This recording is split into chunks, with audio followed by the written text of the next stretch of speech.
Good evening. It is 5 p.m. and we are calling this work session to order.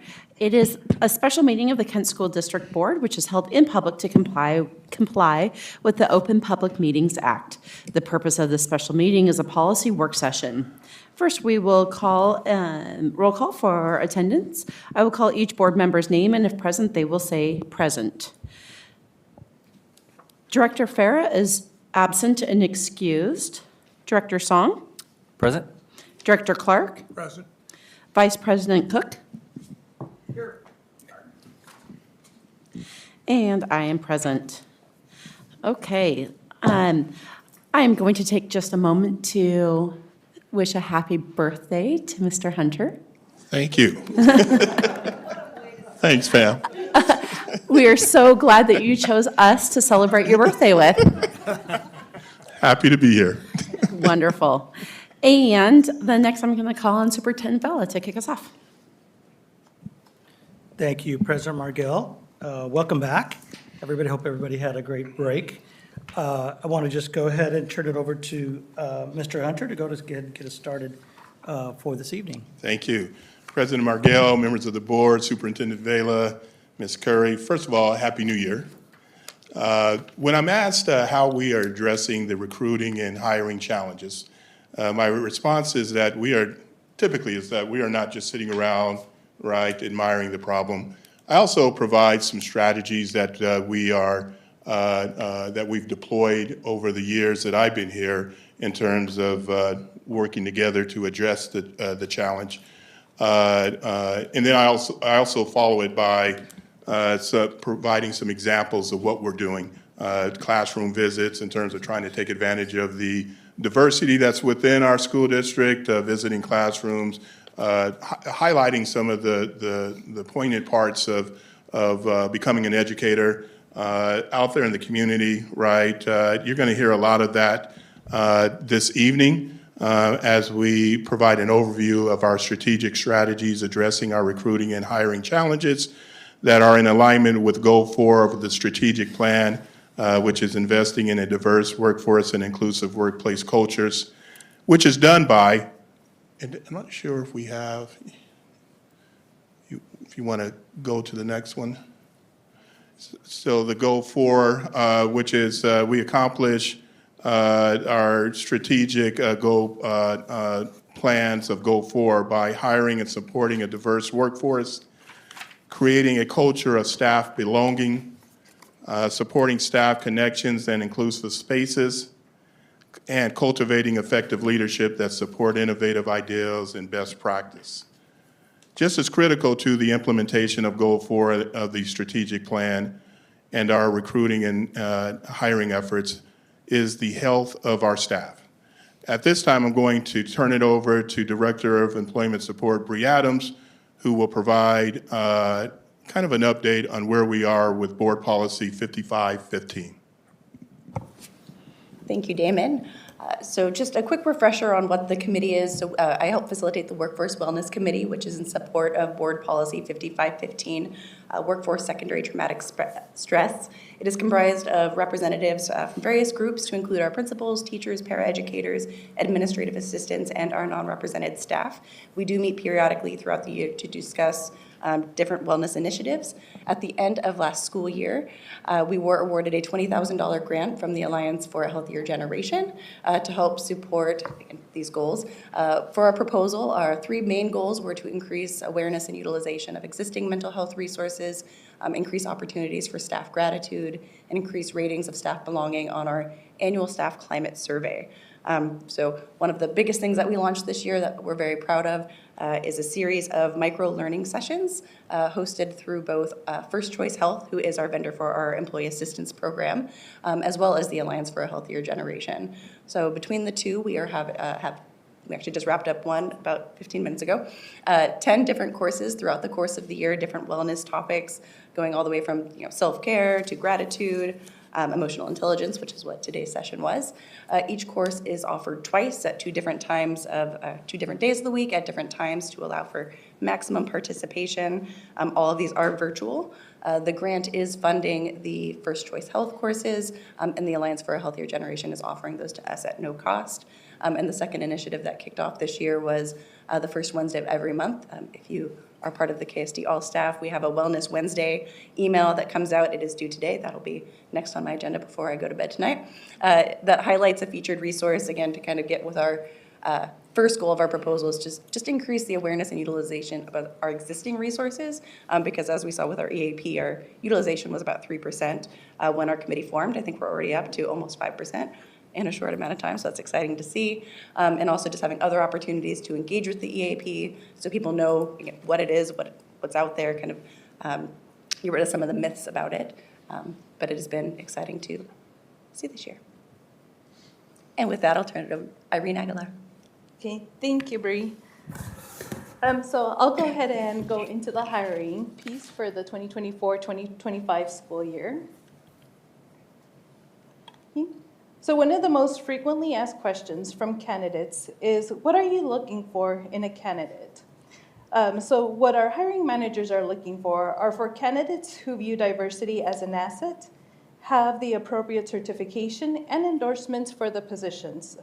This requires them to also be solution-focused. Also to be able to work well with their colleagues and value the diverse backgrounds, experiences, and perspectives of the staff.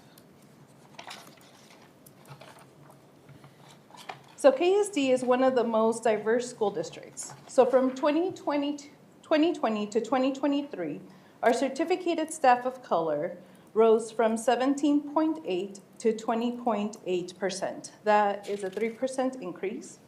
Our overall staff of color rose from 23% to 25.9%. That's a 2.9% increase.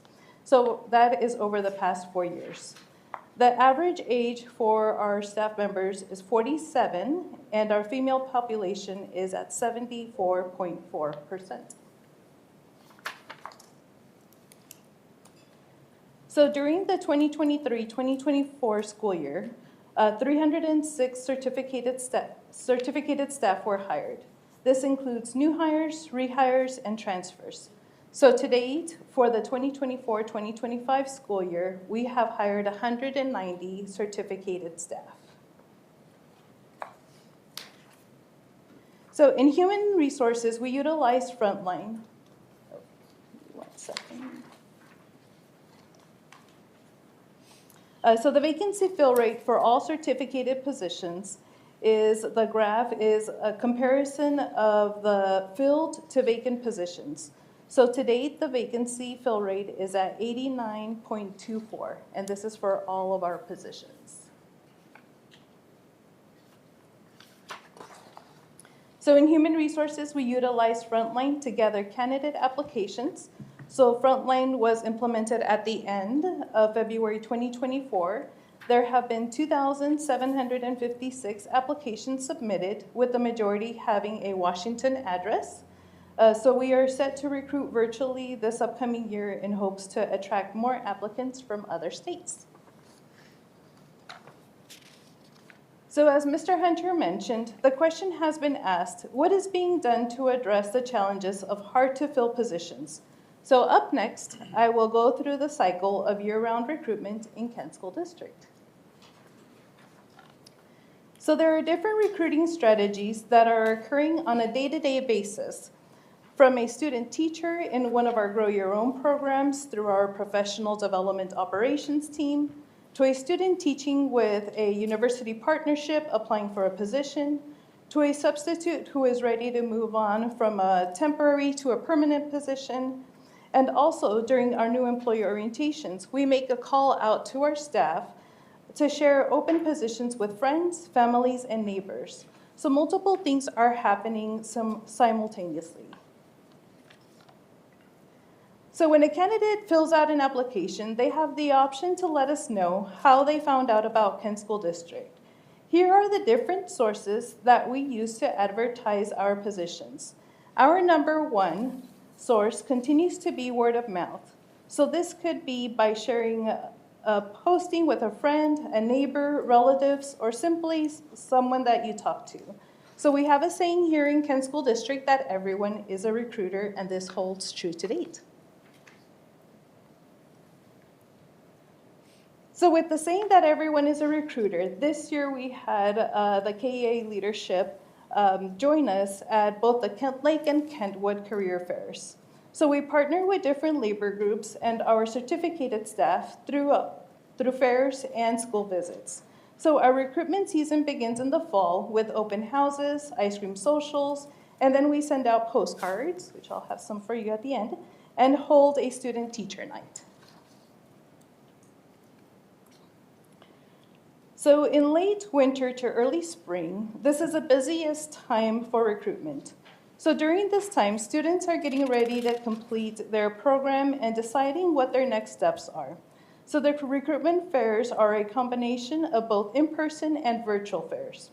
Our largest fairs of the year are for both the WASPA Spokane and Tacoma career fairs. Previously, we have gone to Spokane and we recruit at the Spokane Convention Center. We have Whitworth and Gonzaga that we do in that same trip. So by the time spring and summer rolls in, we are starting to post classified positions in Kent School District. This is a great opportunity to share this information with our community. This past summer, we attended the Kent Cornucopia Days for the first time. This was a 3-day event in the summer in the city of Kent, and we spoke to over 500 community members. The highlight of this event was that within the first 30 minutes, we had our very first applicant for a bus driving position. He was actually our booth vendor from next door. So moving on to retention. So the overall retention rate continues to rise. During the 2023-2024 school year, the overall retention rate was 86.9%. This is an increase of 0.73 from the previous year and a 2.18% from 2020-2021 school year. So during the past 4 years, we saw the highest attrition rate during the 2021-2022 school year due to COVID mandates being lifted, and employees who had stayed on during the pandemic were able to retire or relocate. So the retention rates here that you see here are a snapshot from October 1st, 2023 to October 1st, 2024. This aligns with S275 reporting data. For the first 3 categories, we see an overall increase in retention in teachers, paras, and clerical staff from 2020 school year to the 2023 school year. So the S275 is an electronic personnel report which gets sent over to OSPI. I'll pause for a moment to give you an opportunity to look at this data.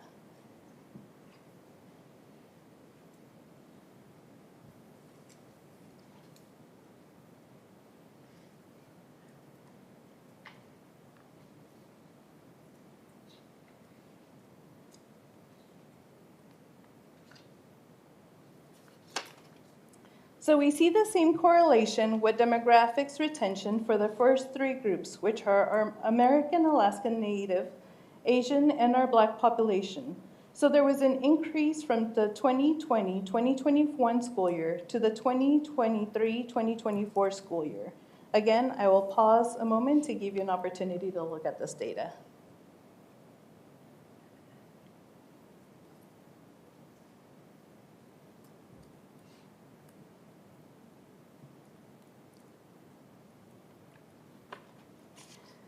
So in-person orientations are very important.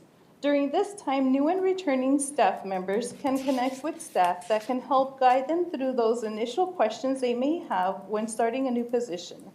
This past year, we also entered a partnership with our Kent Educators of Color Network, where we continue to have valuable conversations around employee retention. Members of the Kent Educators of Color Network attend our new employer orientations to share the wonderful work they do with our employees. Last but not least, taking time for employee recognition is essential. We recognize employee recognition officially is done during the fall with the years of service presented. And we also recognize our Teachers of the Year, Employees of the Year, guest staff, and in partnership with WGU in the past, paraeducator recognition. So I will now open it up for questions. Director Clark? I'm going to start with Brianna, if I can. And when I look at the need for help as a professional, grimly, it typically comes in two packages, professional and personal. And I'm just wanted to get a sense of, are both sides addressed in those 10 sessions, not a specific session, but the 10 sessions? Yeah, I would say overall, there's a good mix of, so the Alliance for a Healthier Generation is actually very education focused. So it has a lot to do with professional relationships, and especially for those who work in the classroom, things that you need to be aware of. So like our first sessions were about, managing stress and self-care, which can be both professional and personal. But the very first one was get connected, creative ideas for building staff relationships. And that's why one of our focuses is gratitude, which was last month's sessions, November. December is just kind of a blur. It's just really about, what the few I've been able to attend are a lot to do with how is this applicable in your personal life as well as your professional life, and what does it look like to show gratitude, for those you work with. So, yes. Do you have a question, Director Song? Yeah, I have two. The first one's a very brief one. Actually, could you just choose one, and then we'll go back around? Okay, so my first question then is, when it comes to the university career fairs, I see a lot of big names on here, but we do have other colleges in the area. And so I guess, what is our approach, or why aren't they included in some of these events? Yeah, it just depends.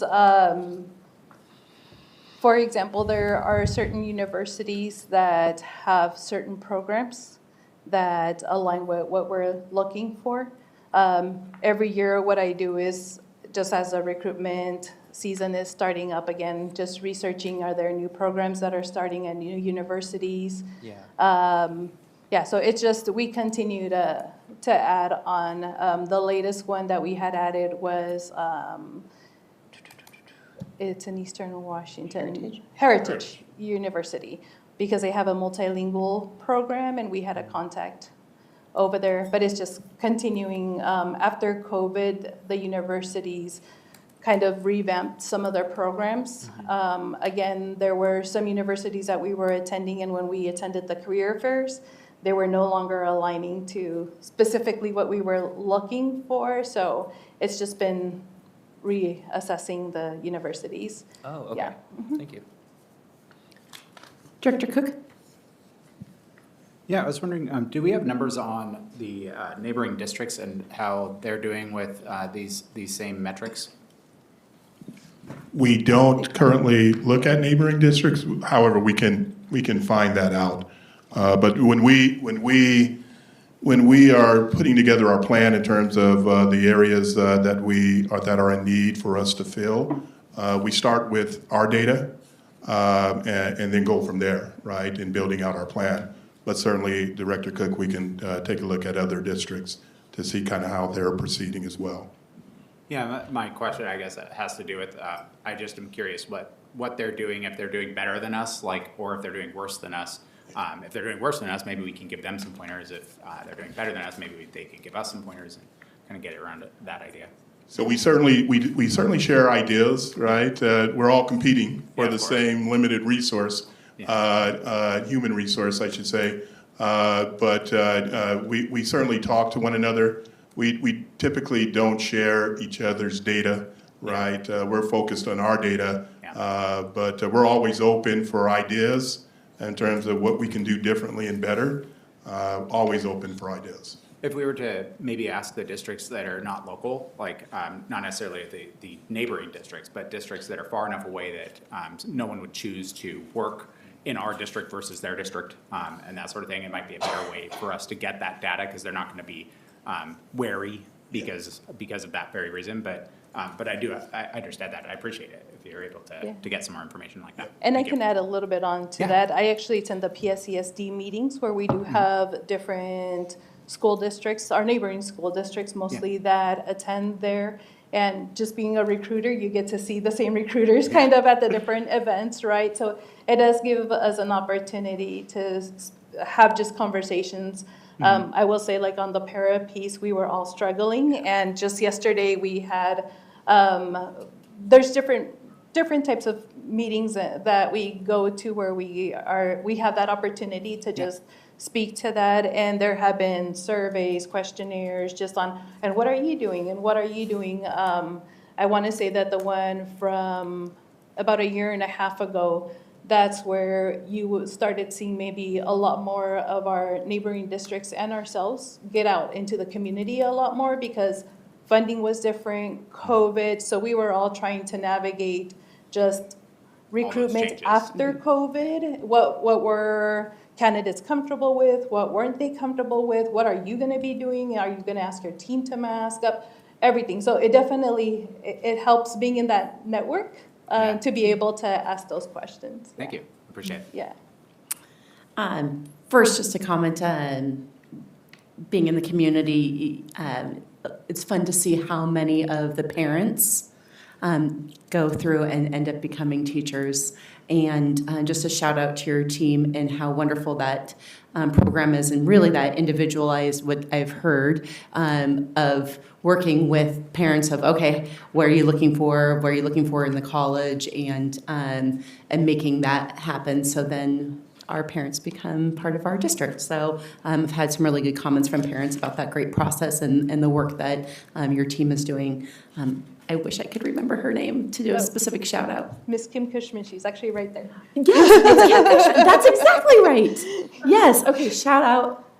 Yes, it's great. So I love when people, have the service and then decide to be part of the team. So one of the things that I did notice with the numbers is we're kind of putting everything based off of job title, which is good, and I appreciate kind of disaggregating the information that way. But we know that there are certain roles that we have more specific, it's more challenging to be able to fill. Specifically, in the past, it has been inclusive ed and then certain schools. And I just would love if you could take an opportunity to talk about maybe if you have a sense of the numbers, kind of the difference that you're seeing between different areas, especially in those high need areas, and then what we're doing to be able to specifically hire and retain within those high need areas. Yeah, no, so I know that, for example, like ASE has been one of our groups that there's just a turnover piece. Actually, something that was implemented from this year, I'm going to give another shout out to Ms. Cushman again. It's that FCS courses for our paraeducators before they could start working, and then they had to complete their courses as they were working through conversations and just collaboration. Now they have to complete that first to be able to then get into the classroom. So it's just through partnerships with both PD, with our inclusive education department, just having those communications so that we're all on the same page of what is needed and see how we can work together to make that happen. So we're going to start those conversations again this year with our IE department, just on with the director to see how we can improve that. Great. Yeah. That would just be the information that I would love to be able to see is, do we see that that number moving a little bit? Are we able to see the hiring either pick up in that area or the retention staying a little bit longer? Yeah, and one of the things that we do, for example, is the universities, the students finish their programs, like for example, in December. So I have seen just this week about 3 SPED teachers being hired. Great. And that's because we have students that are either in some programs that are now finishing their programs. So if we continue to communicate with them, then we can hire them. Oh, you're graduating in December. well, now you can apply for the position, right, after you're done. Same thing, once they're done with the fall, now you can go ahead and go into those positions. Great, thank you. Just a curiosity question. Seattle Pacific University used to have a very large, active education department, and we got plenty of student teachers coming out of there. But they're not listed on that career fairs thing. And so my first question is, are we still getting student teachers from SPU? We are, and actually Ms. Kim Cushman runs the Grow Your Own programs, and Oh. SPU is one of our collaborators. We have SPU, PLU, and Western Washington University. Okay. Yeah. Thanks. Any, Oh, was that it? That's it. No, I guess just piggybacking off of that. So do we have like a, just curiosity, do we have a listserv or anything where you guys just send out the job openings to all the different universities for them to disseminate? Yeah, so they switched that a little bit too. So now a lot of the universities go through handshake. So if I do have contacts with the Oh. universities, I Okay. do. But same thing after COVID, a lot of the universities went through handshake. So now they share the handshake access to their students. Yes. And then they're going through that. We still have some universities, like I know, for example, University of Washington, some of our out-of-state universities also go through handshake, so it's a little bit easier to have a central Yeah. location for their students and for the universities too. So we have some that have transitioned all the way, we have other ones that are still transitioning, but everyone's pretty much moving that way. Oh, okay. My next question was on the amount of time that we looked back. I was just curious if there was a reason why we chose the last 4 years, or if we could see a trend a little bit longer, just to get an idea of like if this is normal, if 10 years ago if things were a lot different, or Yeah. that sort of thing. We might be able to get it. I know that our IT team had developed a dashboard for us from back then.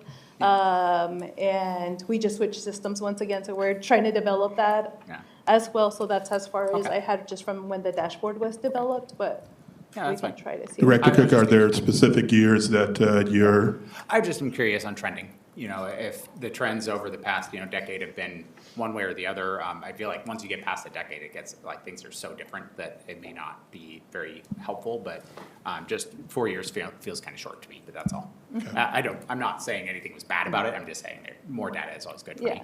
me. If I could add, it's a great question to look at trend data from years before. One of the things I know that in the region we've looked at as superintendents is, so pre-COVID, post-COVID.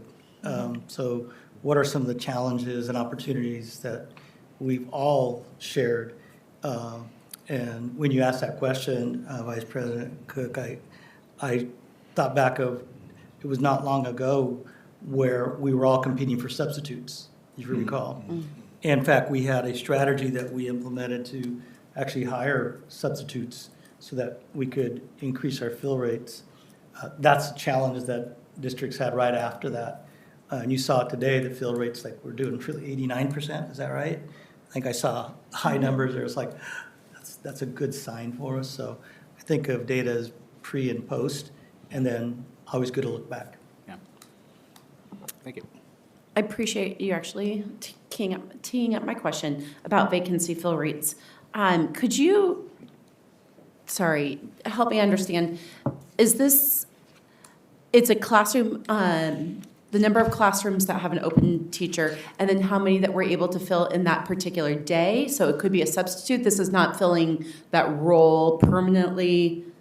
These are, the fill rates that I have is a permanent one, so I don't capture the data for like our substitutes. So this Okay. is, as long as it's opened, even if it's being filled by a temp staff member, or like an agency staff member, I Okay. still continue to have it open until it's actually filled. Okay. Yeah. so President Markell, were you asking specifically in terms of our fill rate for our substitutes, our daily?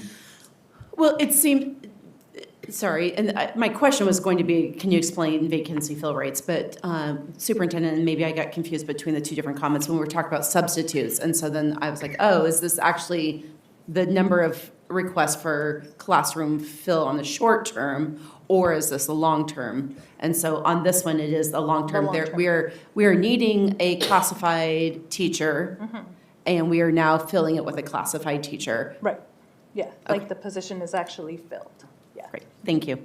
That's one of my questions. Just an off-the-wall one.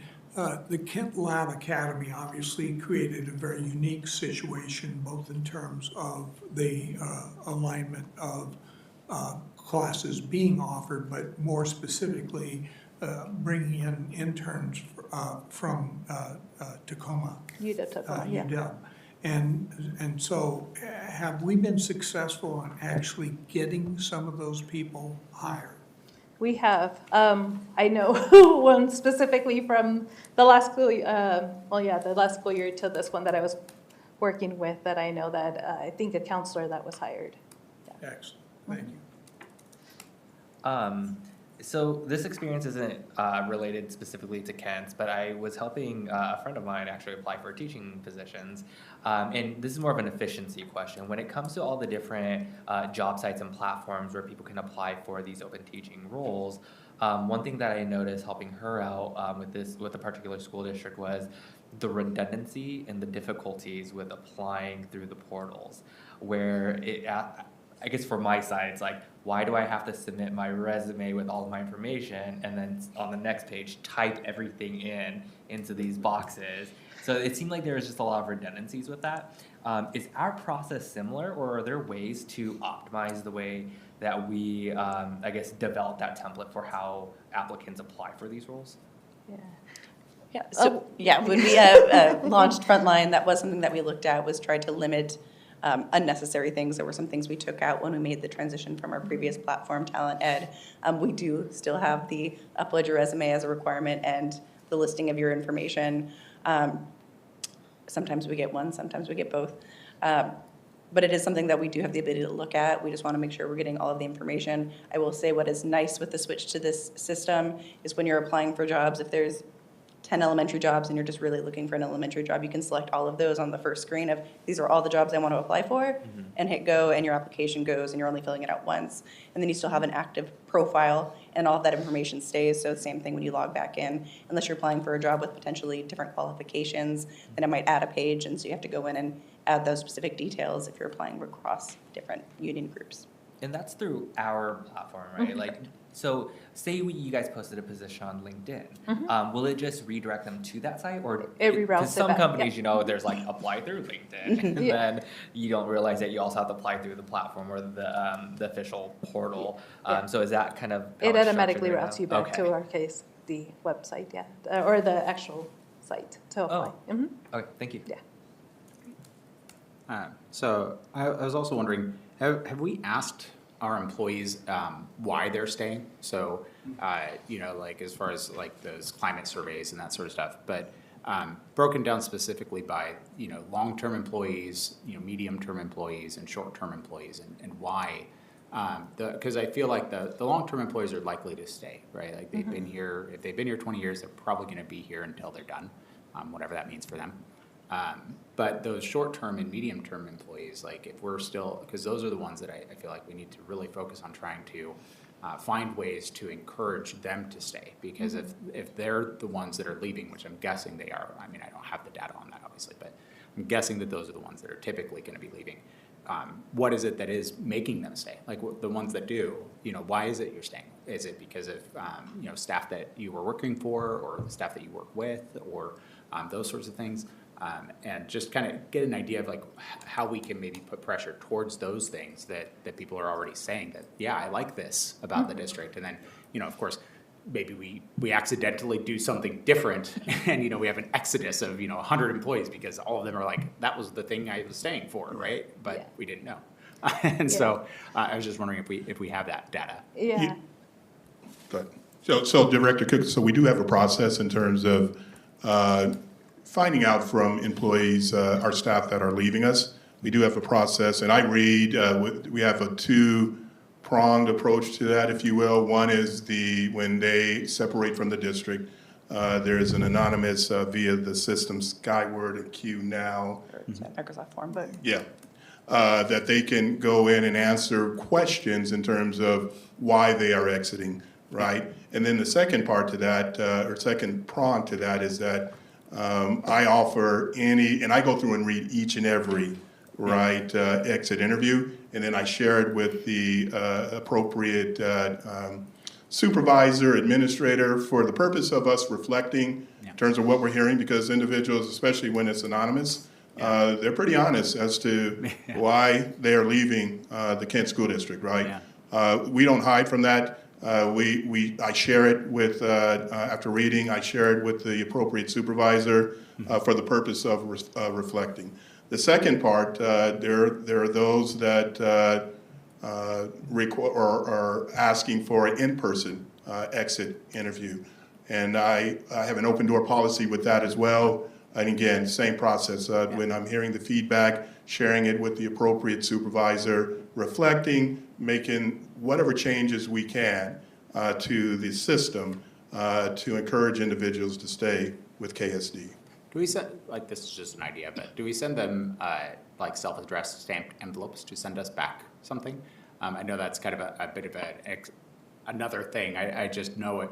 You know, this data is so important for us to be able to figure out what is it that drives people to go? Because, you know, a lot of it is just moving from district here to Auburn or to Brenton, so they could come back, right? Or any number of things could change, and they may want to come back at some point. But finding out what it is that is making them, and some things are not going to be able to be fixed, right? If they move their spouse or something moves to another location, they get a job somewhere else. We can't do anything about that. But if the person is moving because, oh well, I had all these problems with my colleague, and you know that's something that, oh well, that's something we can maybe fix, right? That's something within our wheelhouse, you know. Exactly. And so that's why I wonder, like, if we can try every possible way, you know, like we give them a call and say, hey, how's it going? We know you decided to leave. What's going on? You know, that sort of thing too. Like just making sure we go every single avenue so that there's no, you know, stone left unturned, so that we make sure that we can get that as much as possible. Because I feel like that's where, you know, if we can mend some of that, maybe we can move it by 0.5% or something. I mean, I'm not saying it's going to make things wildly different, but maybe it can help us get to that data just because I know it's so hard with people, because I know myself, you know, no one wants to talk about why they're leaving, and they don't want to burn any bridges and those sorts of things. So, you know, mail, I think people would feel like is pretty anonymous, right? So I don't know. It was just an idea. But. No, I appreciate the idea, and I certainly will talk to my team. We don't currently do the self-addressed envelopes, but certainly we'll talk to my team about that idea. And we're always open. I know that Director Clark has been in my office plenty of times about, so what can we do? What can we do to think outside of the box around recruitment, right? Hence us going into classrooms, meeting with our 11th and 12th graders, right? Encouraging them to go into education. So I share that because meeting with our labor partners, right? Our Ms. Teed in the crowd there. We invited her to our HR leadership meeting where we were talking about paraeducators and what can we do? How can we partner with you out there in the field? How can we partner? What do we need to know from an HR perspective so that we can put together a plan with your voice in helping us? So I share all that. We're always open to hearing ideas, and when we can, we will certainly incorporate those ideas. So the self-addressed envelope, we'll definitely take that back to the team. I don't expect it to be done or anything. It was just an idea. So. But I think it's a good idea. Yeah, so we'll certainly take a look at that. Yeah. And can I just add something quickly to that? And then also, so when a staff member says that they're going to be leaving us, so they get Mr. Hunter and my information on there. And I've actually had staff members call me 6 months later just to say, hey, you know, I wasn't ready at the time that I was leaving to talk to somebody, but I'm ready now. Yeah. And I'll take them. I'll schedule a meeting with them just because I completely understand that from the humanistic side of it. You know, that sometimes they're not ready right Yeah. afterwards, and Yeah, it's a little taking the raw, call. you know, I mean, anytime Yeah. you leave an employer, right? Yeah, So, yeah, I get definitely. So that. just depending on what was happening, Yeah. sometimes you're not ready to talk right afterwards Yeah. too. Yeah. And maybe if we add that sort of language in there, so that they know, for if they choose not to, please come back to us 6 months from now, come back to us a year Yeah. from now, and let us know. We Yeah. wanna hear from you no matter And what. when they do contact us, we definitely Yeah, do yeah. speak I love to them. that. Yeah. That's fantastic.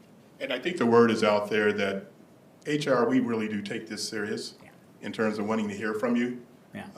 And again, we don't hide from the feedback. Yeah. We share it in terms of, let's reflect on how we can get better as a system. Yeah. Because when we do that, we do better by our students, so, Yeah. yeah. I also, sorry, did anyone else have any questions? Megan? I'm good. Did you have a comment? I guess a comment. I mean, looking at the data, it looks like things are going in a really good direction. So I at least feel like we should highlight all those efforts. And then I guess as we continue seeing that trajectory, hoping that keeps going in the direction that we want to see, regarding just your guys' data and future planning for next generation of teachers, I don't see us anywhere on social media or any of the newer platforms that our younger generations are heavily utilizing. And I do see other districts trying to become a little bit more innovative by jumping into those spaces. Is that an area that's in discussion for KSD?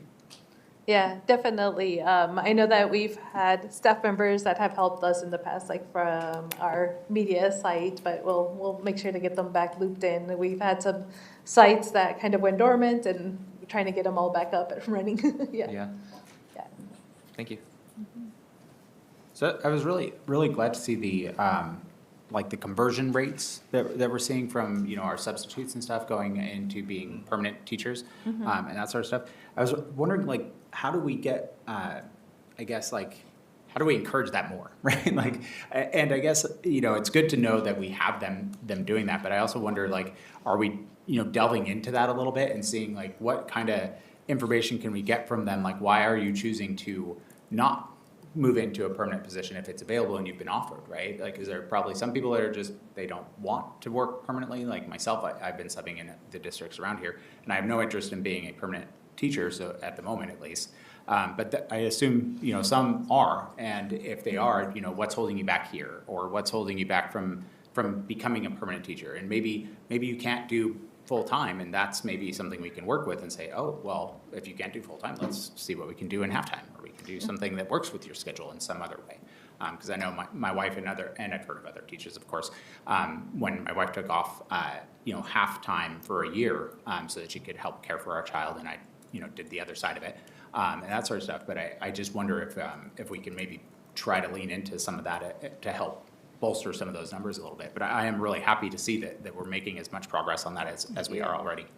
And I can share a little bit of what I did specifically on like the SPED certificated positions. Yeah. As we were starting to gear up, you all helped with passing our early hire for the conditional search for certificated staff. I was working with our substitute team, and anyone that was a substitute that had a certificated, that was qualified to be Yeah. a SPED certificated staff member. They were able to give me a list of those staff members, and I was just old-fashioned cold calling. Yeah. Just to say, hey, I We know thank you it's for I your know work. it's February, but Yeah. this is what we're doing. Would you be interested in a full-time position? And just picking up the phone call and having that conversation with them. Some of them, just because of situations, no, Yeah. not right now. Some, oh yeah, I'm actually going to be, things in the household are changing. Yeah. Yeah, like I was, taking care of grandkids. I'm not gonna be doing that no more. So yeah, definitely. We try to brainstorm every Yeah. every season, or previously to every season, just to Yeah. see, you think of ideas after the fact as well, and we try to implement those for the following year. So Do we send out emails for those types of staff members, like because I know we just send out like the basic stuff of, here are the jobs that are open right now, right?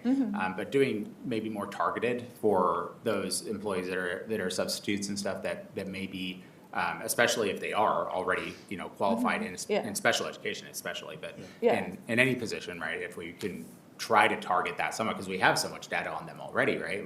We could add that in there and say, okay, well, we're gonna send out the normal one, but we're also gonna send this specifically to them and say, hey, highlight, these are the jobs that you're currently qualified for.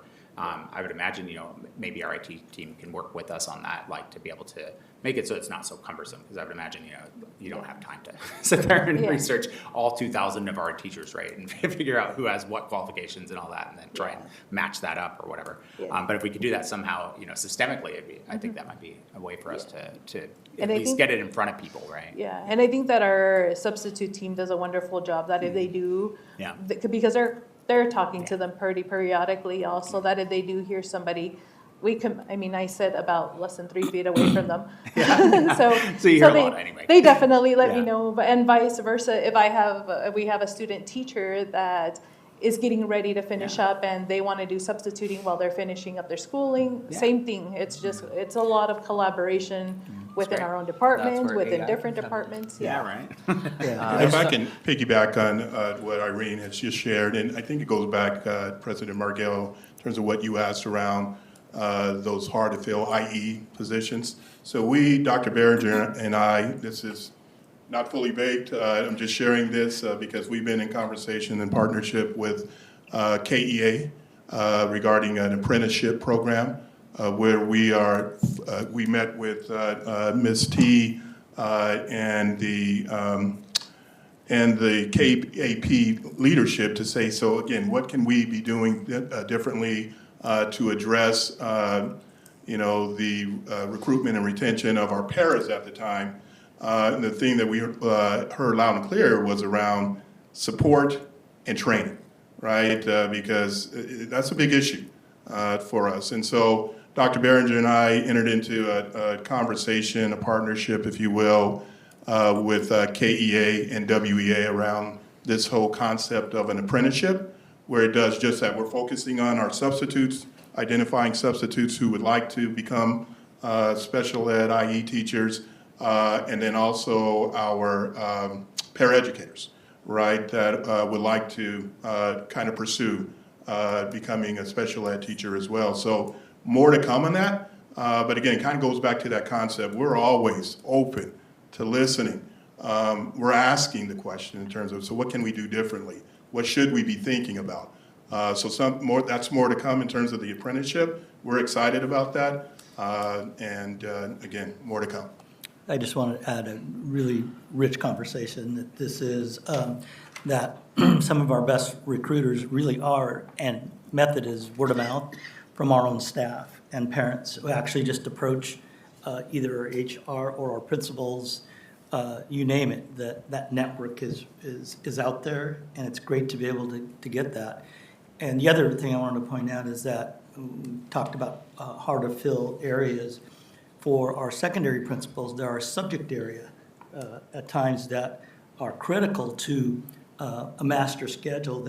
That's why the board has approved emergency certified teachers, if you recall that.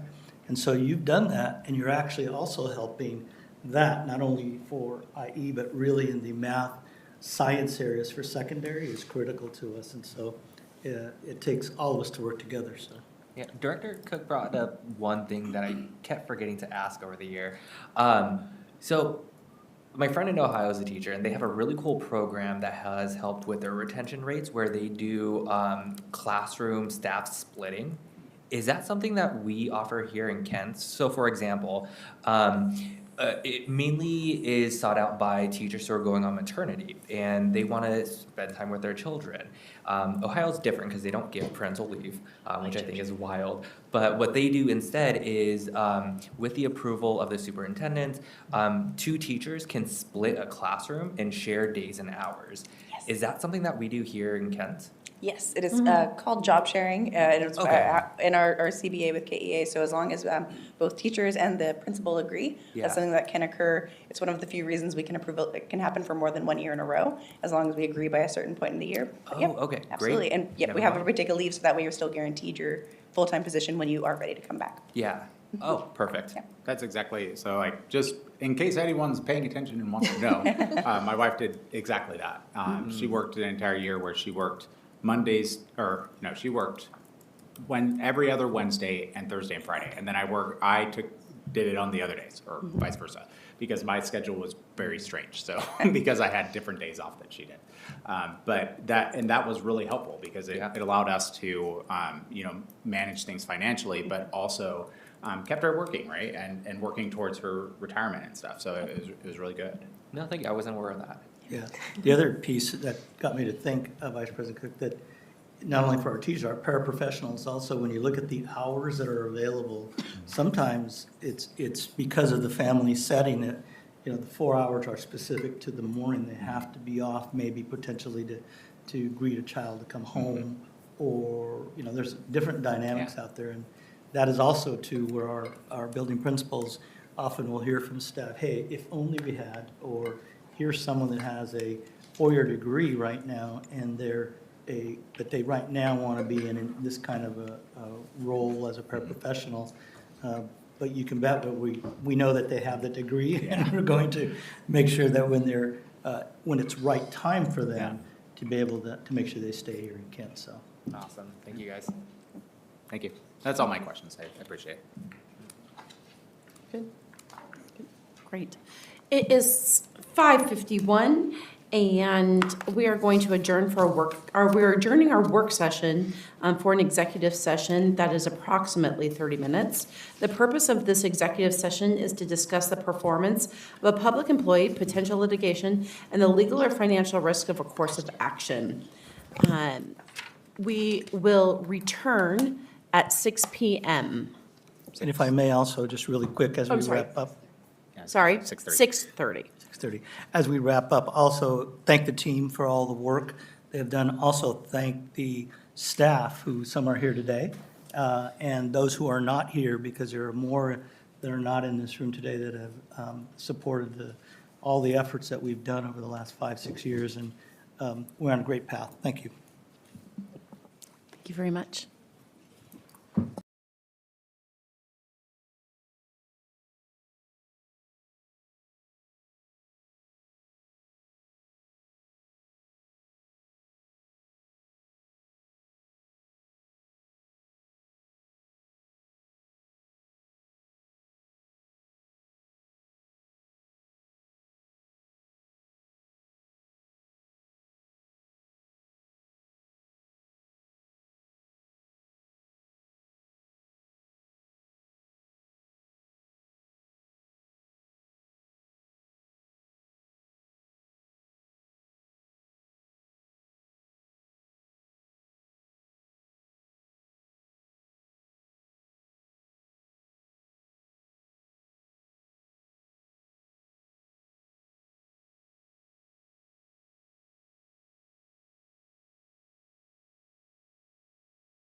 Good evening. It is 6:30, and we are calling our regular meeting to order.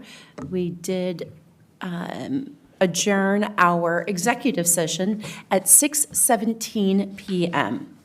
First, we will take roll call for our board members. As I call each board member's name, please indicate your presence with saying present. Director Farah is absent and excused. Director Song? Present. Director Clark? Present. Vice President Cook? Present. And I am present. Vice President Cook, will you lead us in the Pledge of Allegiance? Yes. I pledge allegiance to the flag of the United States of America and to the republic for which it stands, one nation, under God, indivisible, with liberty and justice for all.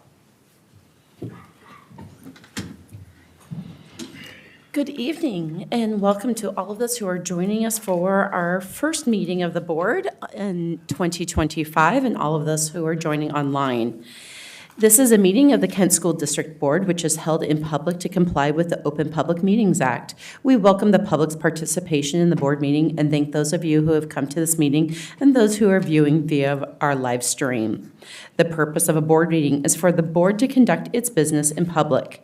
During the meeting, the board will listen to but not respond to comments from visitors. Whether made verbally in person, verbally on video, or written, comments are limited to a total of one per person per regular board meeting. One additional comment per person may be submitted for a public hearing topic if there is a public hearing on the agenda. All forms of public comment are subject to Chapter 4256 RCW Public Records Act. The public may comment at regular board meetings in a manner authorized by state law. All comments must adhere to Policy 1420 and Procedure 1420P.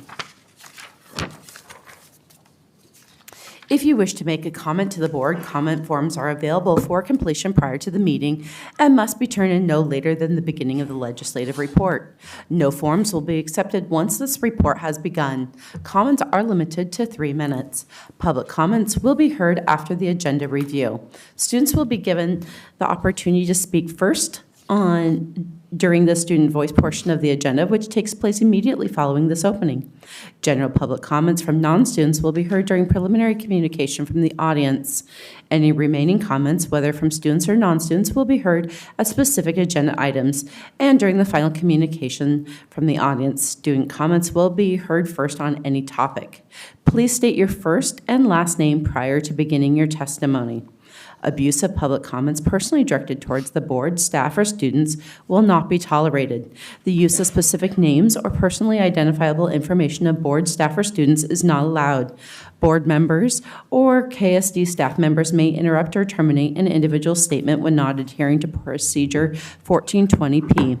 All comments, whether verbal or written, must be adhere to the standards of civility as defined in Policy 1400, Meeting Conduct, Order of Business, and Quorum. If you're seated in an overflow room, there is a brief delay in the live stream audio. We will allow extra time for you to make your way to the boardroom after your name is called. Individuals with items for the board or superintendent must provide the items directly to our safety services staff. Approaching the dais during the board meeting is not allowed. Any items turned in will be provided to the board and superintendent following the meeting. Director Song, will you please read our land acknowledgement? We acknowledge we are gathered upon the ancestral lands of the Muckleshoot Indian tribe, who historically lived throughout the area between the Cascade Mountains and Puget Sound. Thank you very much. Superintendent Vela, are there any changes to the agenda? President Margell, there is one change to the agenda. We'll be adding the personnel report to the consent agenda as item number 8.05. Madam Chair, move approval of the agenda with the addition of the consent agenda added item 805. Is there a second? Second? The agenda, a motion has been made to approve the agenda as submitted with the addition of the personnel report to item 805, and that has been seconded. We are now open for discussion. Can we get a reason why this was necessary, I'm sorry, why what was necessary? adding this? Yeah, Adding the personnel report? Okay, sorry, when you said this, I didn't know if you meant vote or what you were specifically We talking we about? typically have a personnel report, but as you know, over the break, we receive different resignations, hirings, and things over the break, so we got that finally filled, and that's why we're adding it here. Well, yeah, but why are we adding it last minute like this Because we didn't have all the names for the personnel report. until today, Yes, well, I believe it was Monday, Monday? Okay. yeah. But we could have added that to the agenda beforehand, no? We have not, no, we could not. I think we sent an email out to the board sharing that we'd already passed the time frame, so we're adding it this way. Well, that was for the board, though. Like, the amount of time that we're required is 24 hours now? Well, to post it for the community, Yeah, that's what we were going with that time frame. I see. Okay. Thank you for the question.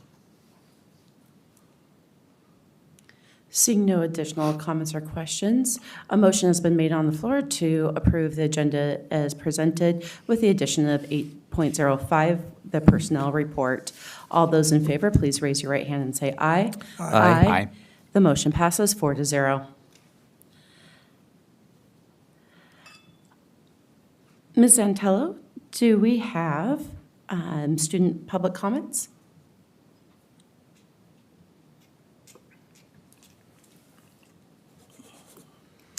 Good evening, President Margell, members of the board, Superintendent Vela, and Ms. Curry.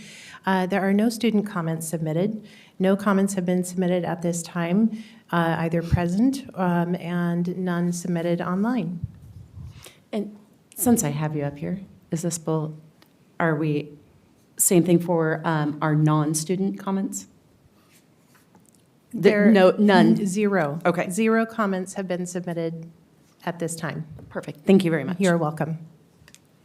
We now move on to section 3.0, our recognition section. And Superintendent Vela, would you Yeah, like to thank take you. 3.01? Thank you, President Markell, and members of the board. I just wanted to take a moment to personally thank you for all of your work efforts in championing your roles for our students here in the Kent School District. And today usually marks the time that we start with a governor's proclamation for our School Board Recognition Month, and unfortunately, we don't have the governor's proclamation yet. So what we want to do is we will definitely read that when it does come forth. I also want to share with the board that, as you can see, we've already started to receive the thank you to our KSD board. Throughout the month, we will see more and more from our schools, and it's just exciting to see the different thank yous that are out there from our schools that'll come in. And if I may, I also wanted to express my gratitude for your unwavering dedication and service to our schools. I think that the commitment that you make to be a board member and fulfill your fiduciary duty is something that's sometimes not seen or heard by everyone, and they don't know the amount of time that you put into being a board member in the Kent School District. So I want to just personally thank you and express my gratitude to all of you for the work you do. And if I may I or will you join me in front of the dais for a picture? And I also have a little award for you. So if you can do that for me, that'd be great. Thank you.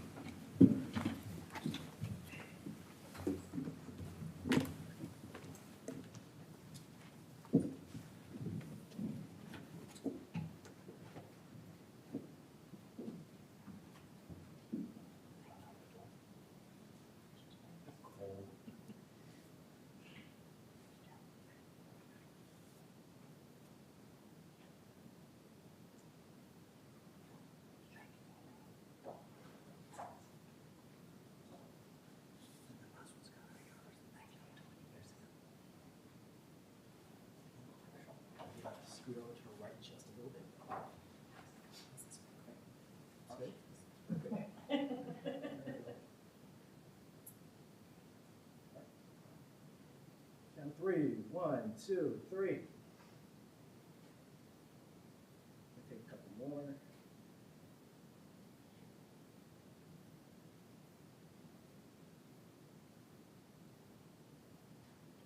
Thank you. Thank you.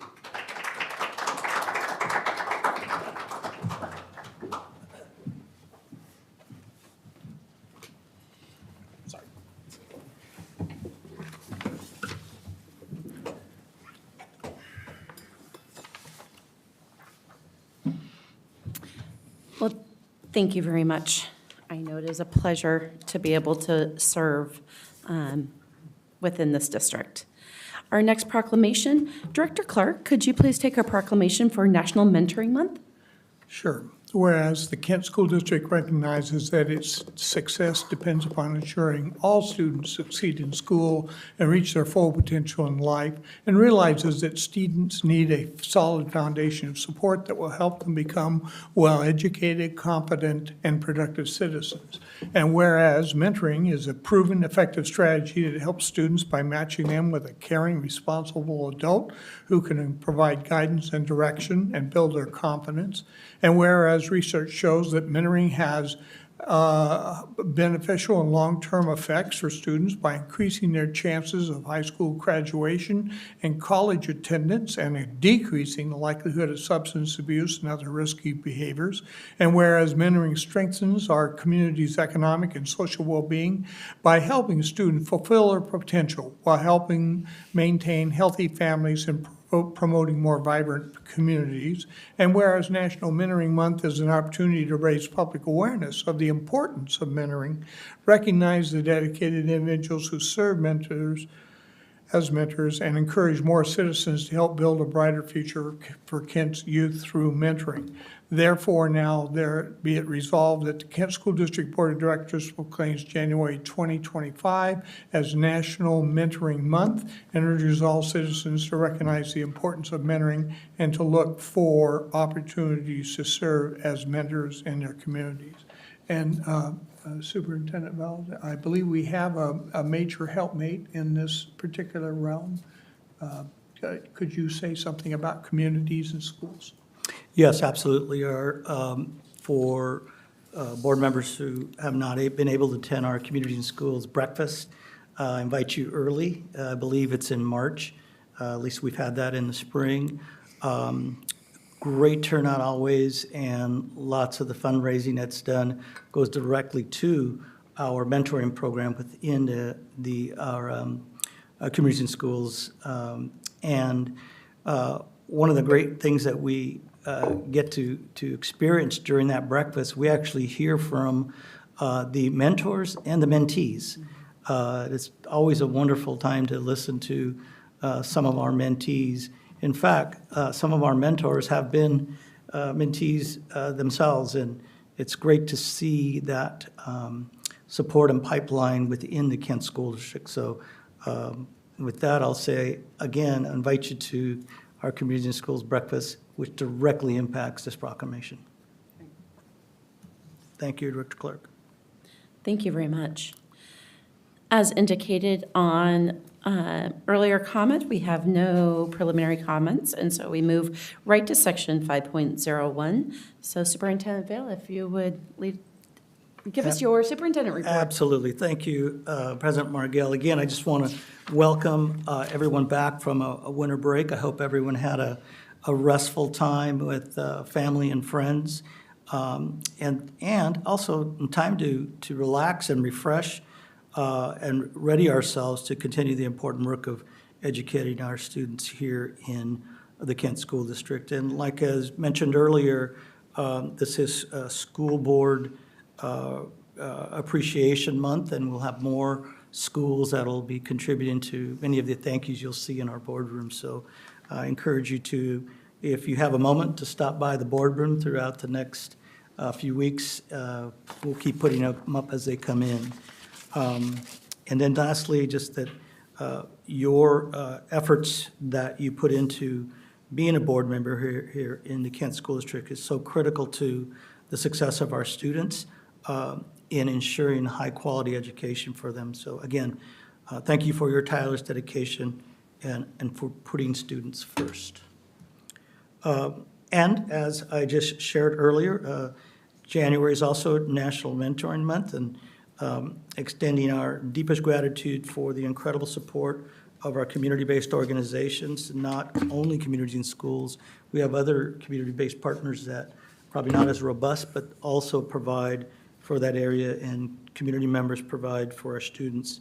Thank you for being a vital part of our community and for making a lasting difference in the lives of our students.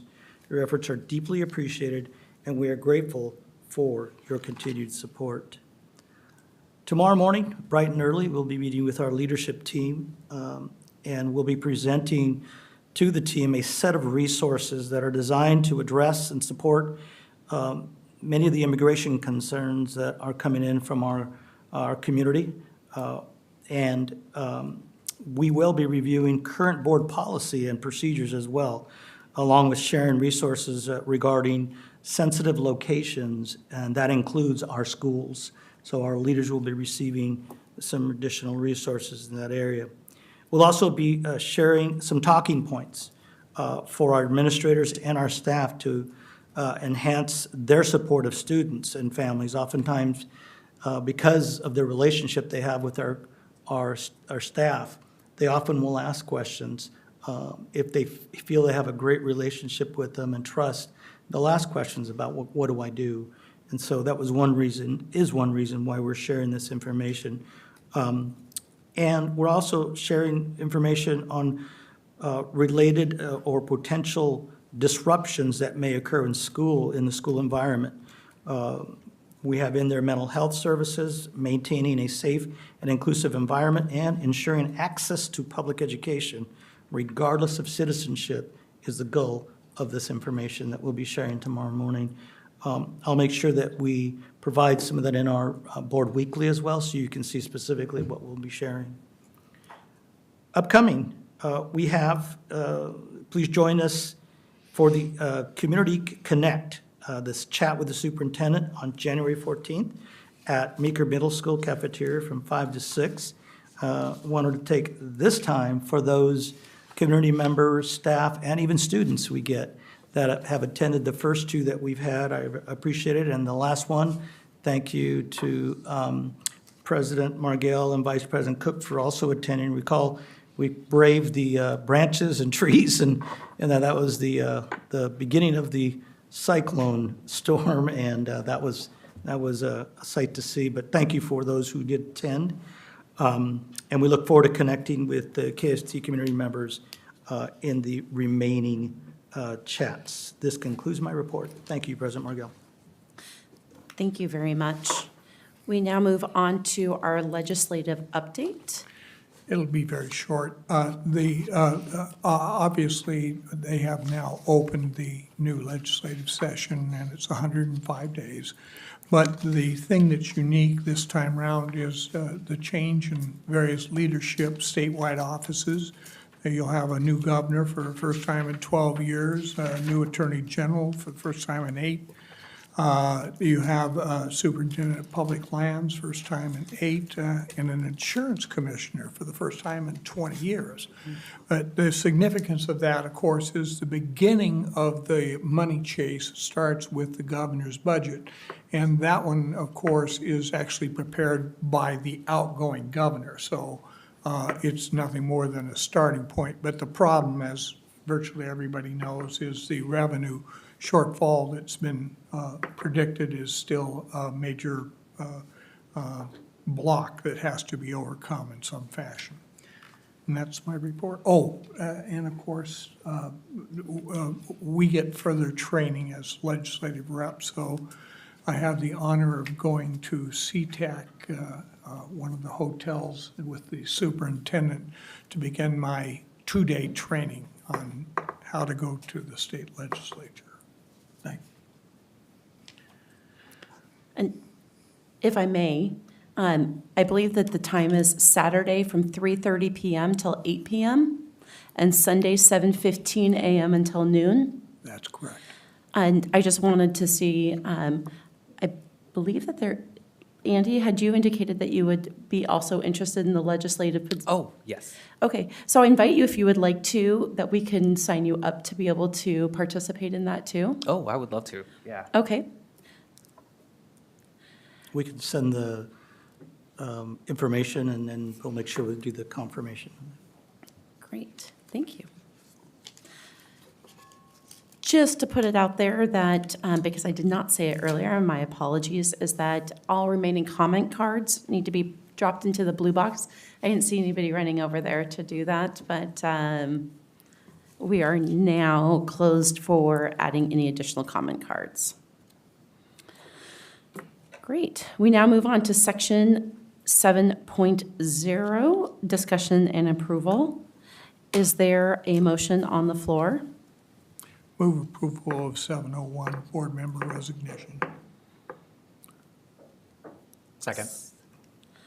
A motion has been made and seconded for item 7.01, board member resignation. We are now open for discussion.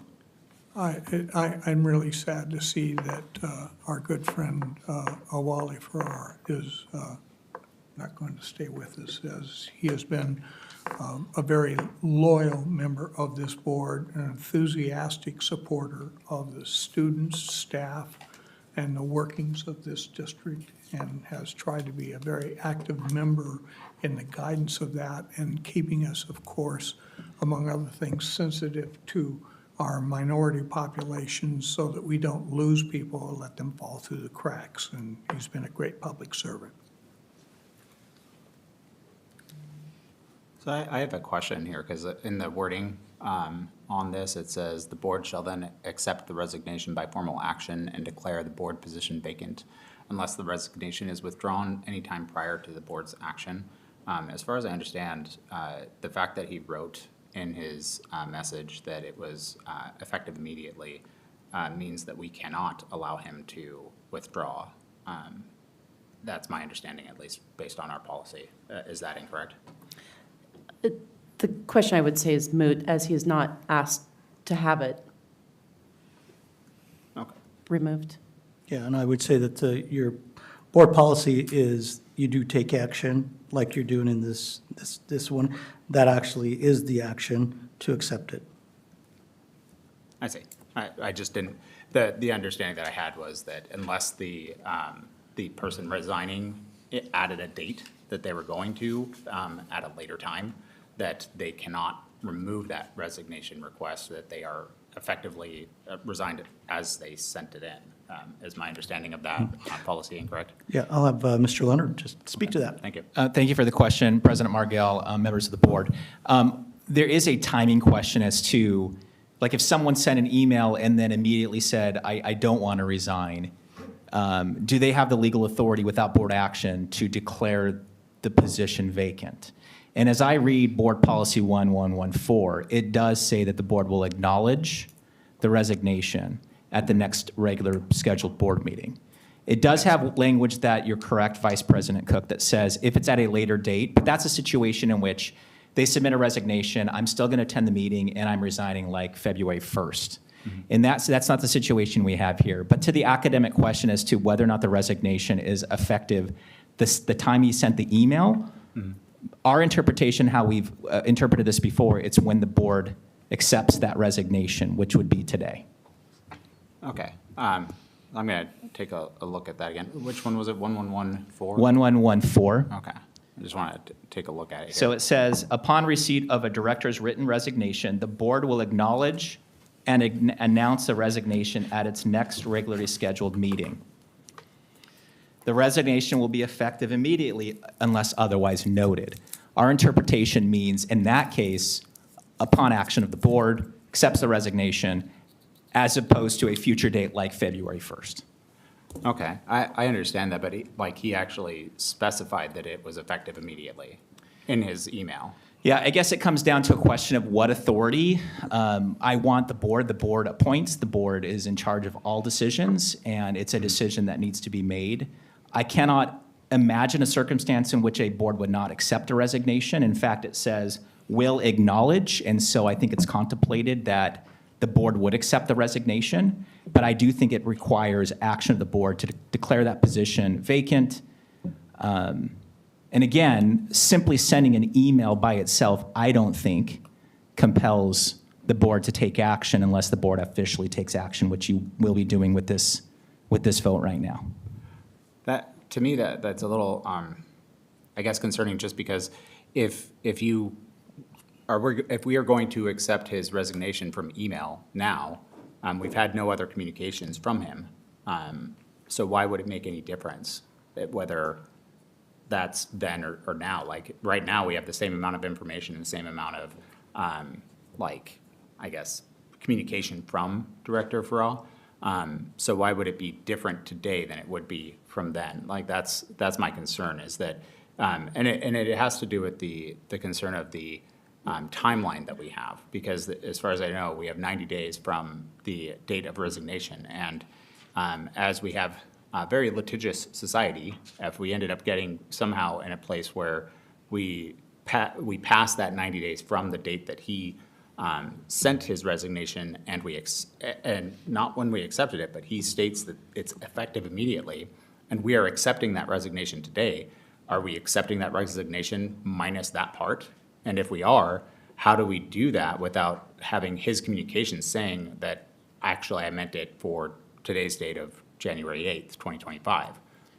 Again, I'll go back to my original contention, Vice President Cook, which is that the legal action of when to declare that position open is when the board takes action. So that 90 days would start upon the action now. But And because the board policy contemplates that it's at the next regularly scheduled meeting. I guess when I looked up the law on it, though, the law states that it's within 90 days of the creation of such vacancy.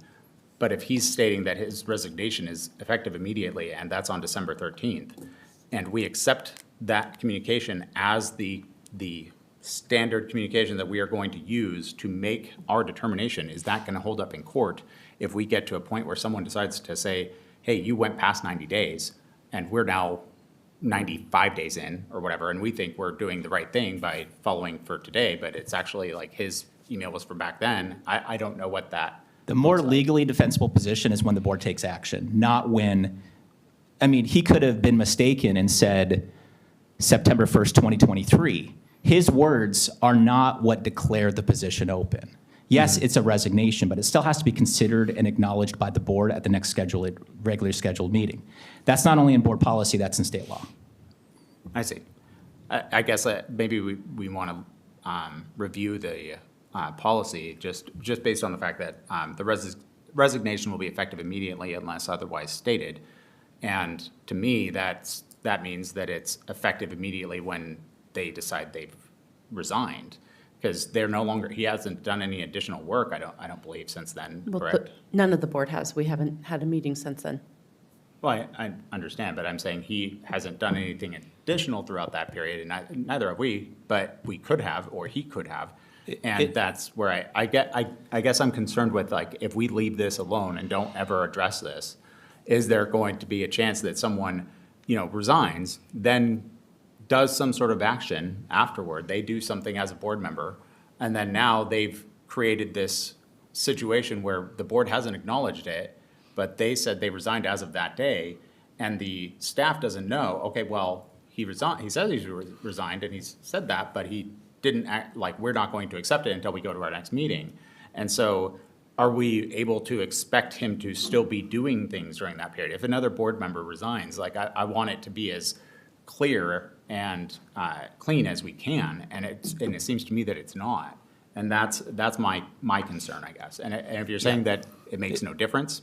Well, it's not that, that's not the hypothetical that's in front of the board right now. So I certainly take that we want clarity going forward. Yeah. And certainly that's a point we can work upon. And I can check with WASDA, who drafted the policy, and just make sure and get some feedback. Because I've never had that situation come up, Director Cook. But the example I give, I have had, where someone submitted their resignation and then they immediately changed their mind. I see. And in that case, I would not say sending an email and pressing send by itself takes precedent over board action. Just simply because you sent an email does not necessarily mean that that is the legal action. Yes, that is what the board is considering right now. And the policy says you will acknowledge it. But I think it's a bit academic. What the policy and the law says is we'll be at the next regularly scheduled meeting. So that does imply that that's going to happen at the next scheduled meeting. It's not going to wait. Yeah. And any business that's going to be scheduled and conducted would need to be scheduled at that next regular meeting. So there shouldn't be a lapse or a gap in which work is being done outside of public meetings.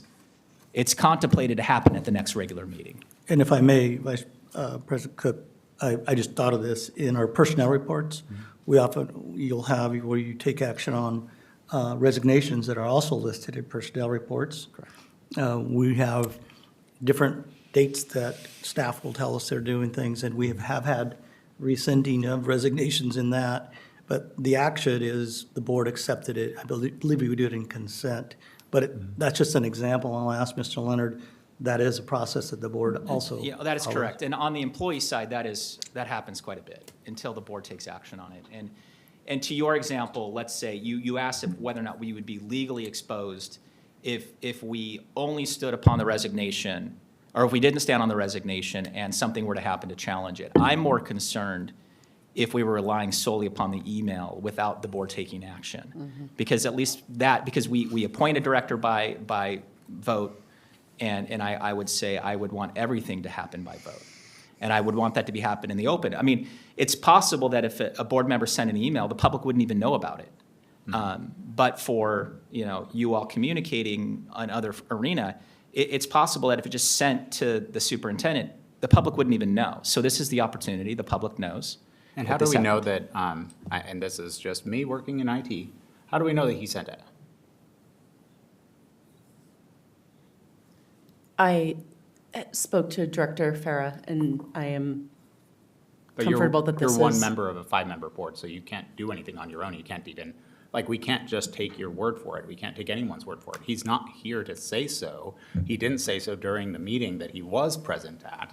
And so I know that this is way out of left field a little bit, right? This is way out there, but there's no way to determine that someone else didn't grab his laptop and send that email, right? His wife or his friend or someone, he could have left it open and he could have done that. And then they could have locked it and dropped it off in the mail and sent it back to us.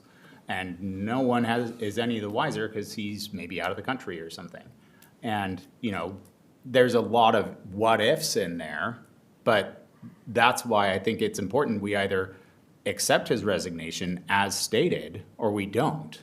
And if we don't accept it as stated, then we have to wait for him to either resend it in a way that states the date or is here to specify that in some way, or we go and say that we accept it, but we accept it as it's written. We don't accept it with caveats, at least in my opinion. I don't believe we are accepting as caveats. We are accepting it exactly as written. There was not a future date given, so as of the next board There was a meeting. date given. It was said immediately. Yes, so then it would be accepted during the next board meeting per our policy. But my statement of how do we know that he wrote it, that stands. He's not here. He didn't write a letter. He didn't sign it. There's no thumbprint. There's no way for us to know other than. His email's password protected on his computer. Okay. I have a degree in cybersecurity, and so maybe I know this a little bit more in depth than most. But just because someone has a password on there, that is not definitive. There's no way to be definitive with that.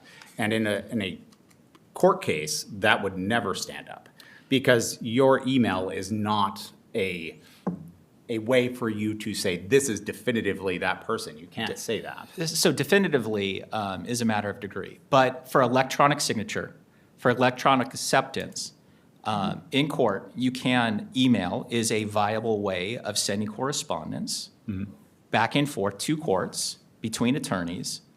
And through the normal course of business, when we have an email address that we are familiar with, it can be accepted as such. We have no reason to believe that there's any question in regards to this resignation. And President Margell has confirmed in communicating with Director Farah. So there's no question in terms of the legitimacy as to the hypothetical that you're raising that unless you have information that suggests that that's the case, that's not what is in front of the board right now. Well, I don't have any information, but the only person that does is our president, and he hasn't provided us any other information to the rest of the board. And our board has a requirement that we are. Gave an email resignation to the entire board. Yes, and I'm saying that we cannot confirm that. And to me, it's. The district accepts email as an acceptable form of communication in all arena. We accept your emails as your emails, and we don't require you to authenticate your emails. We accept resignations via email from staff members all over the district. We do not require additional authentication as to who the person is, because it's a general form of acceptable communication. We would not treat Director Farr's communication any differently than we treat any communication in the district, including your own communication. When you send an email from Director Cook, we accept that it is from Director Cook. We don't state, you sent me emails, and I don't say, I don't know if this is Director Cook. We accept it as a viable method of communication. And I feel that that's an appropriate response when you're talking about things that are not affecting an elected member of a body.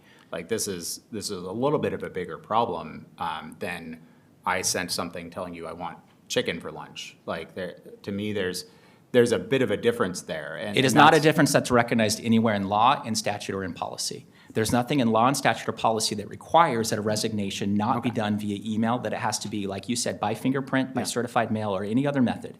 Sure. As long as it's sent and it is received by the district, it has met that requirement.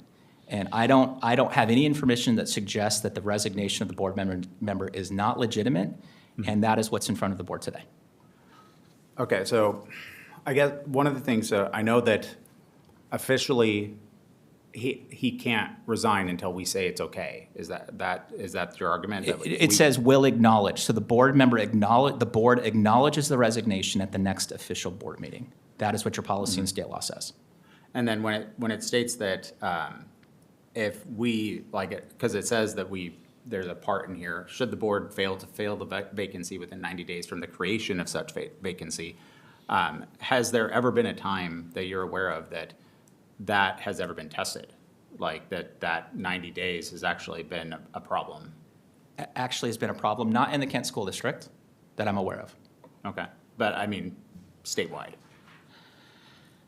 I have not been involved in a district in which it's gone to the ESD. I'm aware of that process, and it's gotten close in some districts, but I am not aware of any of the districts that I represent that have gotten to the 90 days. I believe it went with Richland now.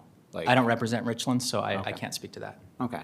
So I know that it has happened in the past, and I guess the wording to me on here is a little troublesome because it says creation of such vacancy. It doesn't talk about the resignation. It doesn't talk about acceptance by the board. It just says creation of the vacancy.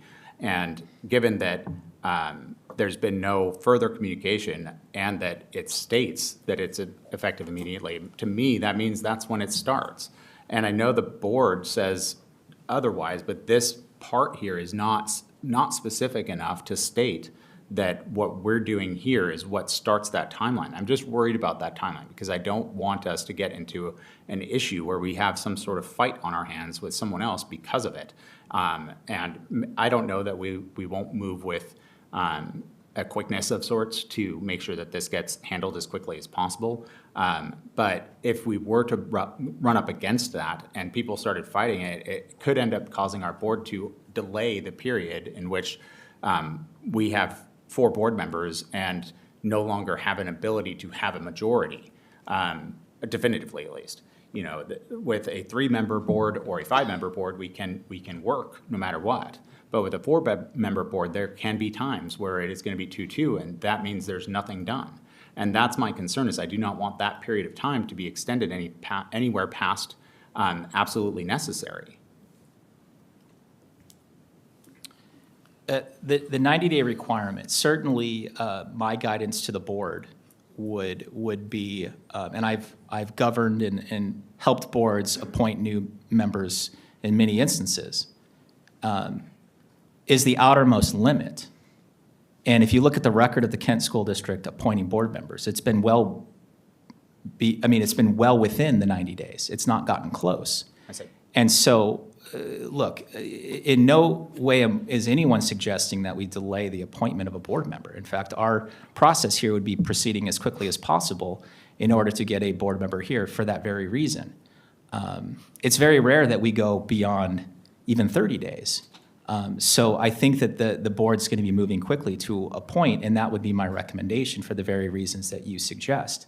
Now, in the event that we get close to 90 days, whether those 2 weeks are going to make a difference, I can tell you that even if it does get to the ESD, it's not going to be a quick process. Yeah. It's going to take some time. And if it goes to the ESD, if you read the regulation, there isn't a lot of clarity in terms of how long that process takes when it goes to the ESD. And the ESD hasn't done a lot of these, as you've mentioned.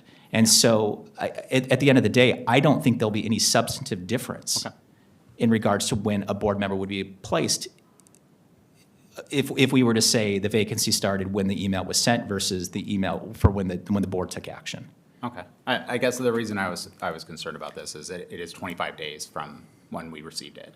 And that to me is a pretty long time of that 90 days.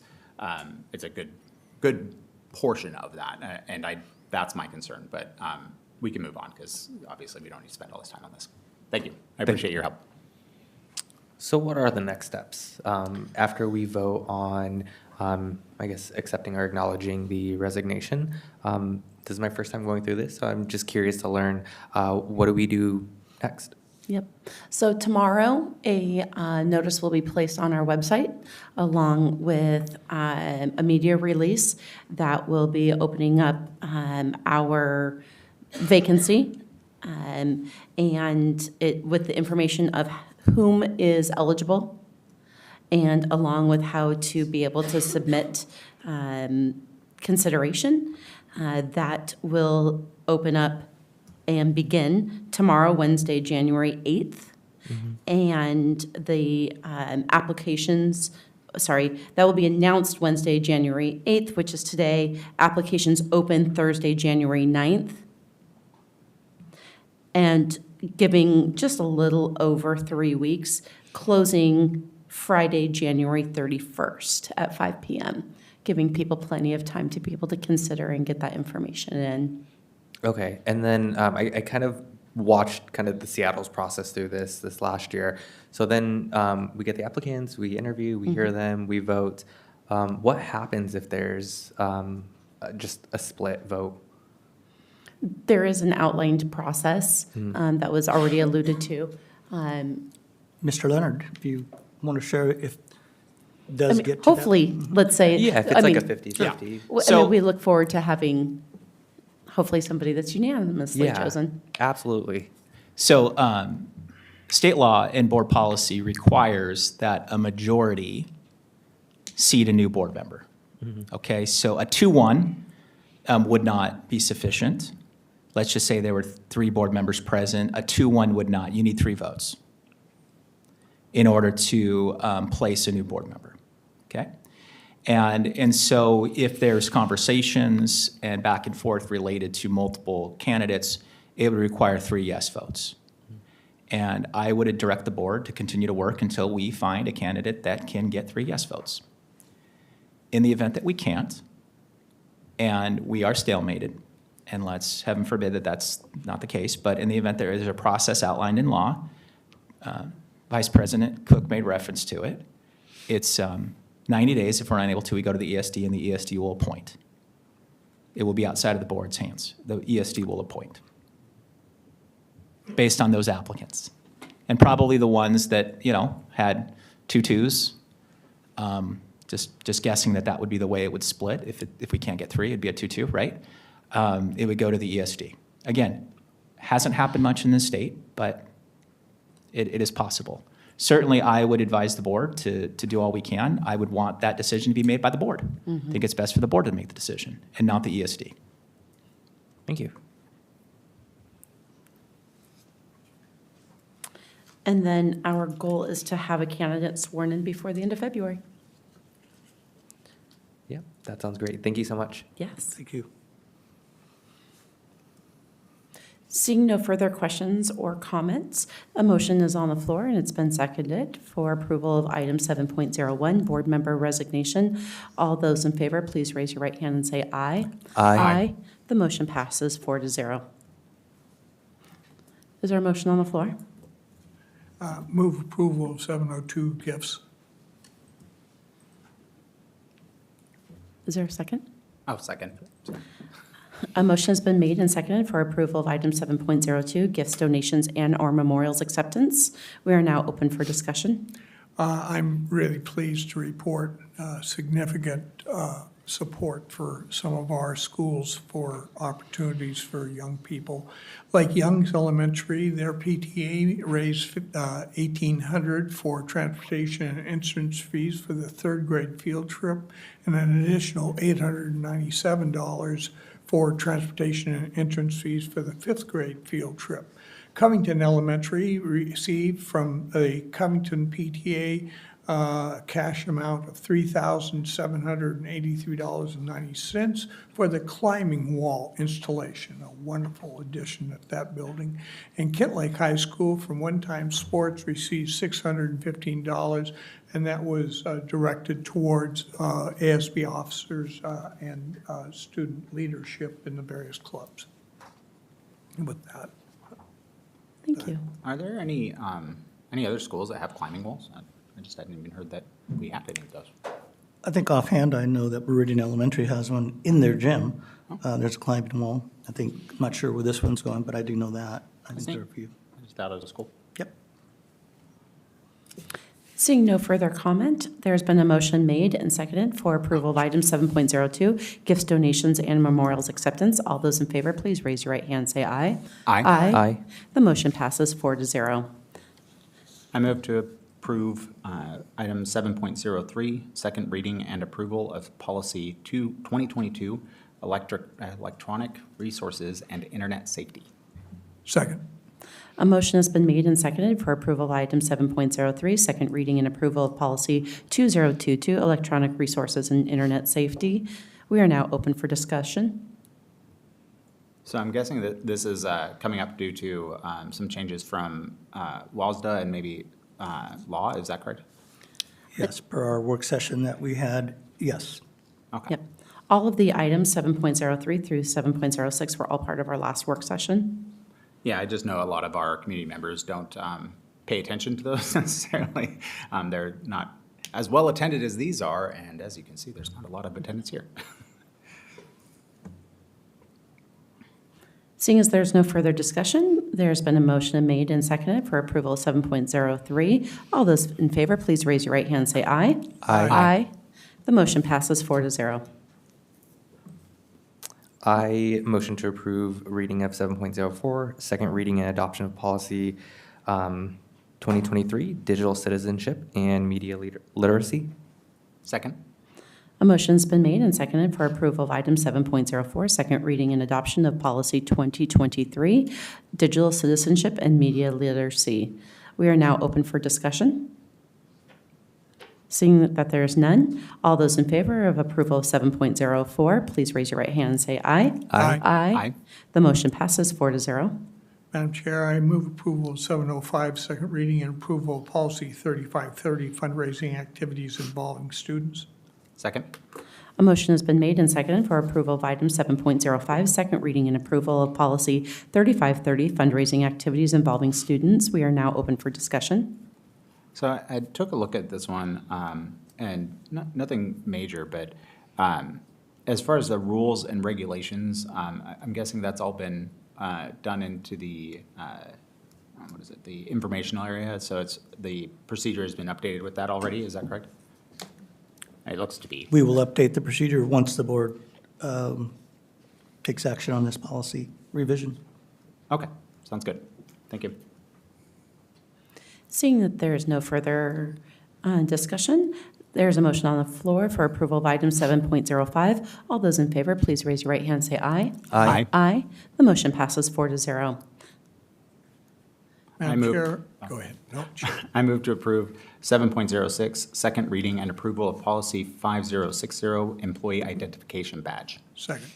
A motion has been made and seconded for approval of item 7.06, second reading and approval of policy 5060, employee identification badge. We are now open for discussion. Seeing that there is none, a motion is on the floor for approval of item 7.06. All those in favor, please raise your right hand and say aye. Aye. Aye. The motion passes 4-0.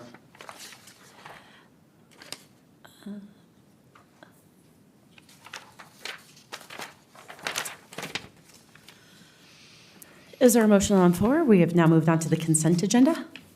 I move to approve the consent agenda 8.01 through 8.04. 805. 805. Oh, 805, sorry. Second. Okay. A motion has been made on the floor for approval of consent agenda items 8.01 through 8.05, and that has been seconded. We are now open for discussion.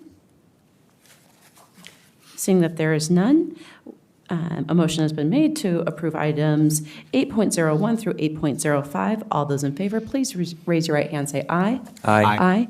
The motion passes 4-0.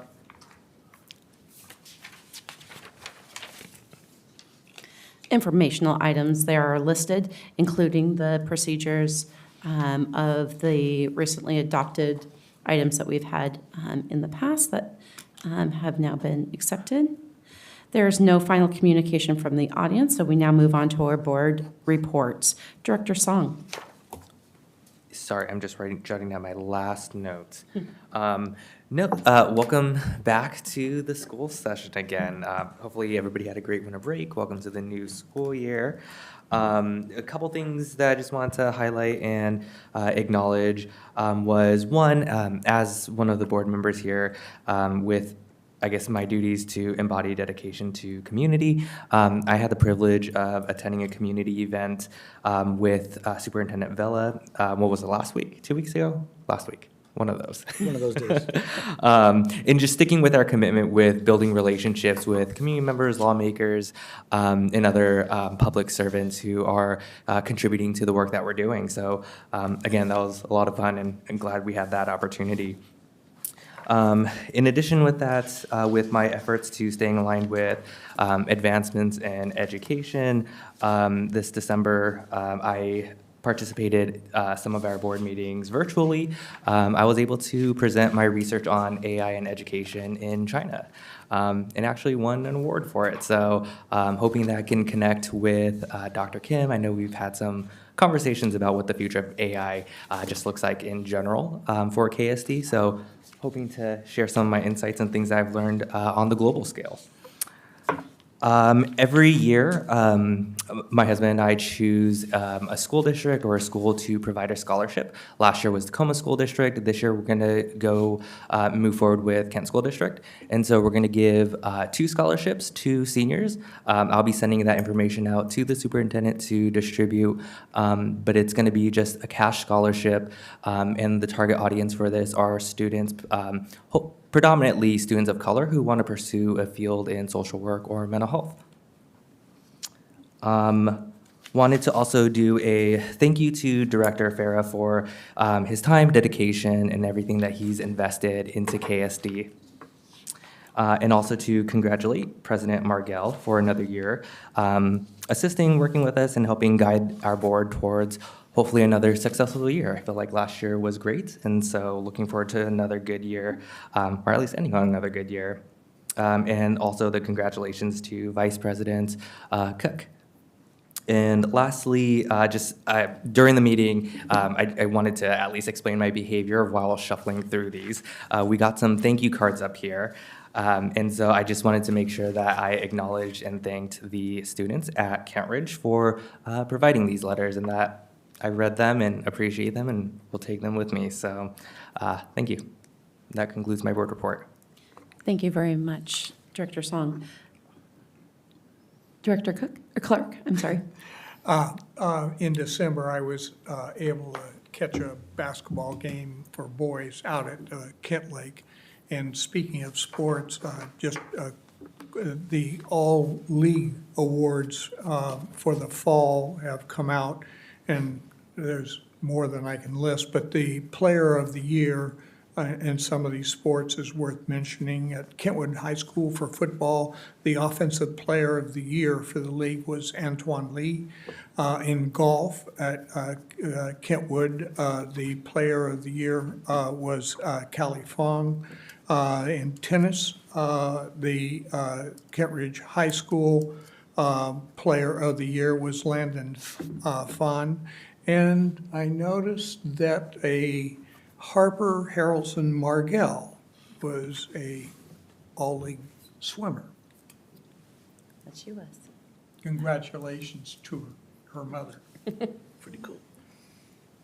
That's it. I did stop by Kentridge High School and talk to some staff at one point. Thank you very much, Director Clark. Vice President Cook? All right, so I've continued my work trying to get more experience in the different jobs in the districts neighboring us. So I'm now approved to work in both Renton School District and the Auburn School District. As a teacher, as well as a para currently in Renton, and then just as a teacher in Auburn so far.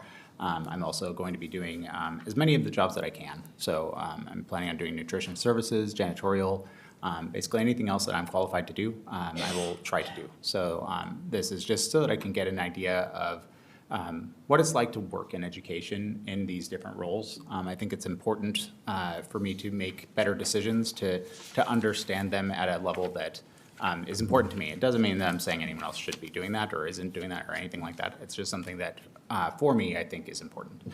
But I've enjoyed my time. I spent the past couple days at some schools. Yesterday I was at an Auburn school. The day before that I was in Renton. I've only worked as a para once, but that was very interesting. I was in a special education classroom, and it's been very good. I've really enjoyed my experiences there, and I want to thank both the Renton School District and the Auburn School District for allowing me to do so. The break was great for me. I hope everyone else in the school district, as well as anywhere else, enjoyed their time off. They got to spend some time with their families and friends, maybe take a break from their work in whatever way they do. And I really enjoyed it. I had a good time. I'm glad that we're back. I too am looking forward to this next year. I'm hoping that it will unfold in a way that is productive for our board as well as the district. And I want to thank Director Farah for his time on the board, as well as all of his efforts, both in the district and outside of the district, to help support our community. I know that he had some difficulties family-wise, and that was his reasoning for leaving. And I feel that it's unfortunate that he's had to make that decision, but I'm glad he's making the right decision for him. I think that's very important. I also am looking forward to spending some more time in the schools. I visited, I believe at this point, it's around 32 or so of our 44 schools this year. So I will be starting that up again here soon. And again, these meetings are just so that I can meet with our administrators and just to build relationships. I'm not looking to make changes. I'm not looking to impact them in any way. It's just so that I can get to know them. I think it's important that I am able to put a name with the face and everything, so that I can do a better job of understanding what it is that their priorities are, possibly, as well as any challenges they may have, that sort of stuff. And also just to get to know them. I think it's important that they know me and that I know them. So I'm looking forward to getting back to that. And other than that, I hope to see everyone around. So thanks a lot. Thank you, Vice President Cook. I too just want to also say thank you to Mr. Farah. I wanted to say Director Farah, and for all the work that he's done, and also welcoming me to the board when I joined a couple of years ago. He has been a great mentor and somebody I've really enjoyed working with, and appreciate the work that he has done within our community and within the board. He will be missed. I also want to put out a thank you. I know we mentioned it earlier. Our legislative meeting is probably one of the most inconvenient meeting times I have ever heard of. And I really appreciate the work that superintendent and our board directors that are participating in that is willing to do. Saturday, let me say this again, 3:30 in the afternoon till 8 p.m., and then Sunday morning from 7:15 until noon. So I just remind the community of that and this unpaid position. So thank you very much for doing that. I too have had the opportunity to go out and visiting some schools since our last meeting. We got to spend some time thanking our teachers and staff and talking with some students right before break started, and got to see some really fun holiday sweaters and candy jars, some more filled, some more taken with snacks throughout the day, and people snacking on them. So that was fun to see, and just thank you always to our schools for welcoming myself and the other board members in to say hello.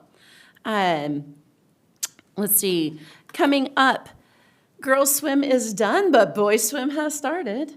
And so we look forward to attending the swim meets. Some have already started. And so just like to encourage the community to come out there and support our swimmers. And we have a very big one coming up this weekend, which is at the King County Aquatic Center, which we are very lucky to have in this area. And I believe that we end up having over 20 different schools participating from the area for the Boys Swim Invitational that has been hosted there for, I want to say, going on 3 decades now. So a great time to go and see a lot of talent throughout the area. Another date I'd like to point out is the superintendent chat.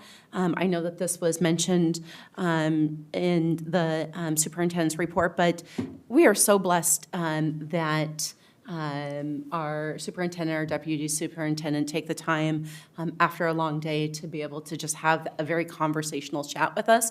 And they've been really great experiences for those who have participated. So please come out. It's at Meeker Middle School, January 15th from 5 to 6 p.m. And a time just to be able, if there's that question that you just really wanted to ask, it is a great time to do that, or maybe just be able to, the 14th, not the 15th, my apologies. I had the wrong date on that one, my apologies. The 14th. So January 14th, Meeker Middle School, 5 to 6 p.m. Come with your questions and they will be answered. The last thing I want to say is I know that in the superintendent reports, there was talk of making sure that our students feel safe. And I just want to reiterate that as president of the board, our stance as a public school is incredibly clear. We're in the business of educating every student that walks through our door, regardless of their immigration status or documentation status or how the student identifies. We don't want to get in the middle of the fray. We want to educate kids. And so we do our utmost to make sure that we are always protecting our students. And so I just want to put that out there in my board report as this is a safe place for our students to come and be educated. Speaking of our students, I always want to say thank you. Thank you so much. Thank you for choosing to come with us and along this journey. We do this all because of you. We are thankful for you. And I love that just recently I've gotten a lot more emails from students with questions, thoughts, and ideas. And love when they come and be part of our board meetings.